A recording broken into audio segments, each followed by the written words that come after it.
The complete code runs with just Python, no dependencies needed. Link in the description. When you search for switch versus router, you'll find thousands of videos telling you the same thing. Switches work at layer 2, routers at layer 3. But what does that actually mean? Today, we're not going to explain it with boring PPTs. We're going to recreate their behavior in Python code. If you can read a Python class but can't explain why packets need MAC addresses and IP addresses, this video is for you.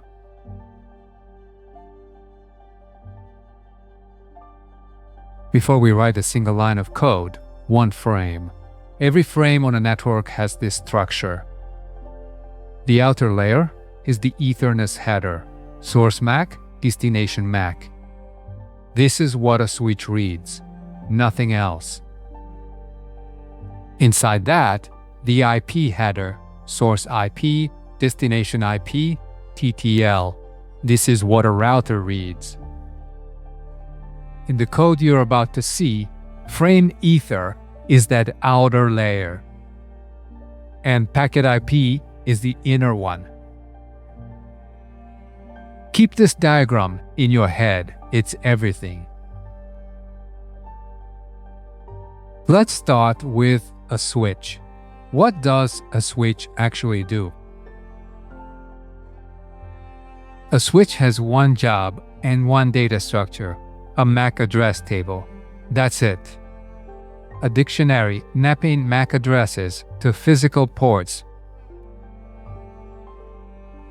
Every time a frame arrives, the switch reads the source MAC and records which port it came from. That's the learning process. One dictionary write. Forwarding is a dictionary lookup. If the destination MAC is in the table, send it to that port. If not, flood it everywhere. And here's the key detail. Pay attention to this, because it becomes critical when we compare it to the router. Meaning, and what matters most to us, the switch never touches the frame contents. It reads the MAC addresses, it makes a forwarding decision, but the frame that comes out is identical to the frame that went in. This is layer 2. Now the router. Compare the data structures.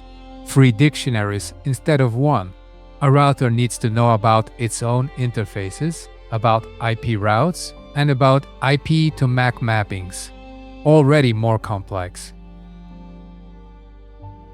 Let's see what happens when a packet actually arrives. Step 1.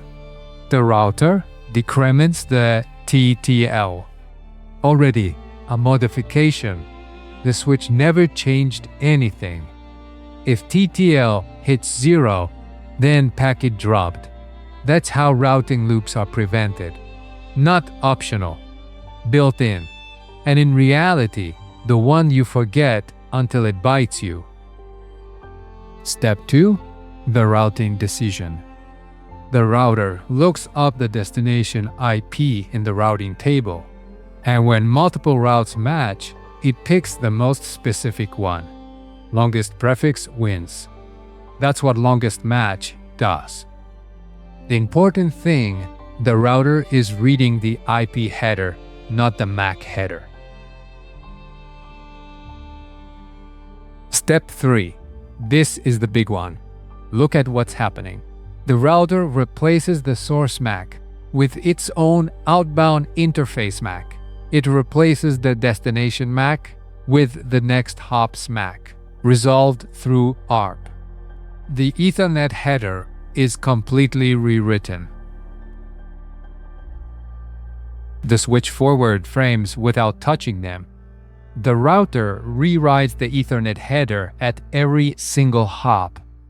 But the IP addresses? Both stay the same.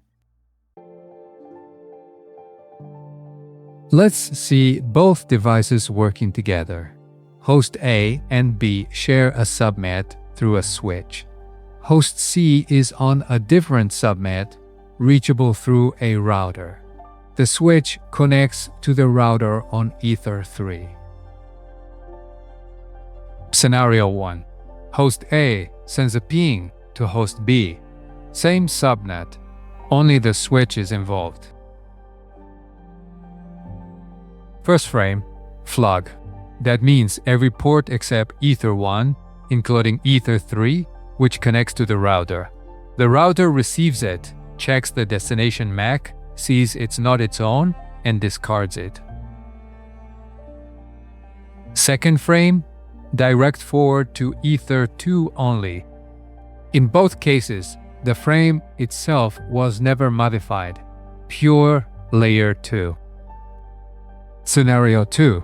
Host A sends to host C, different subnet. This time, the packet passes through the switch and the router. Watch what each device does to it. Notice host A sets the destination MAC to the router's MAC, not host C's. At layer 2, host A is talking to the router. At layer 3, is talking to host C. There it is, one packet, two devices. The switch forwarded it without touching it. The router rewrote the entire Ethernet header, but left the IP addresses intact. MAC addresses change at every hop. IP addresses stay the same end to end. That's the difference between layer 2 and layer 3.